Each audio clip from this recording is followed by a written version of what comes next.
mi la wà báyìí níbi tí a ti ṣe àdúrà ọjọ́ kẹjọ fún Sisi Quadri Oyebanji ògbóǹtarìgì òṣèré orí ìtàgé ẹni tó kú ní ẹni ọdún 44.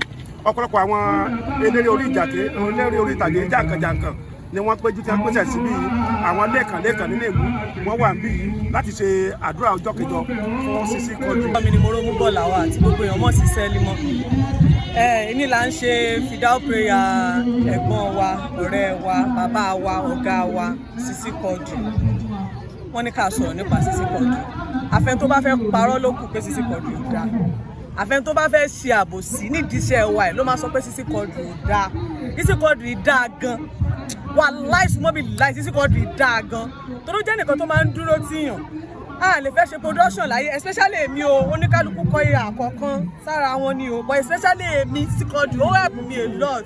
Tẹ́pẹ́ kò ń ṣe nǹkan tí mo lè máa sọ gan papọ̀ lórí afẹ́fẹ́. Àmọ́ tá a bá ń sọ̀rọ̀ nípa Sisi Quadri èèyàn dáadáa ni. Tá a bá pe Sisi Quadri síbi iṣẹ́, táìmù tẹ́ bá ní kó dé ló máa dé. Tó bá tún wá dé yóò máa bẹ̀yìn ni. Ẹ má bínú o, ó lè ní traffic ní ó lè ní nǹkan kan ló ṣẹlẹ̀ sí mọ́tò. Bọ̀ pé kò ní tètè dé yẹn, ó máa tètè dé. Ẹ wá lè ní crisis níbi iṣẹ́ tẹ́ bá ń ṣe lọ́wọ́ bóyá ẹ face problem bóyá ní technical issue àbí nǹkan kan Sisi Quadri máa sọ pé àǹtí mú bọ̀. Voice ẹ̀ kún orí fóònù mi, I have evidence to prove tó wà lórí fóònù mi dáadáa. Lónìí àǹtí mú bọ̀ ẹ mọ̀ wọ̀rí ẹ mọ̀ ronú o. Ẹ̀yin ẹ̀ rí pé iṣẹ́ yóò lálùbáríkà ẹ̀yin ṣáà máa wò mí ìlẹ̀ka iṣẹ́ tó ti bá mi ṣe sẹ́ni mo go to school àjọ ṣe ni mo mọ iye owó tí mo fún kò jáde mi rí láyé tó fi jáde láyé. Àjọṣepọ̀ púpọ̀ pé bọ̀dá mi ìlà ń lò lọ yìí o ìlọ́lọ́ wọn bí tó ń kálukú ti wọlé o ṣàpèjọ pé nǹkan rí tẹ́ bá dáwọ́lé ẹ̀mí fún pé parí ẹ̀.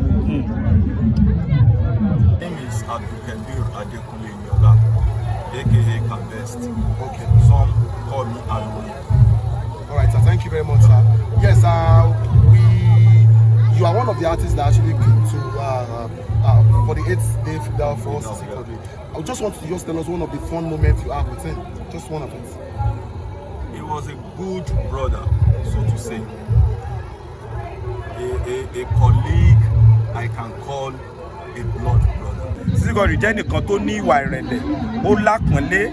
Gẹ́gẹ́ bí àbúrò mi ṣe sọ nísìn, kò sígbà kan tí mo lè pè sí nǹkan kan, á ní ẹ̀gbọ́n mi, ẹjọ́ táìmù mo lẹ fẹ́ kí n dé.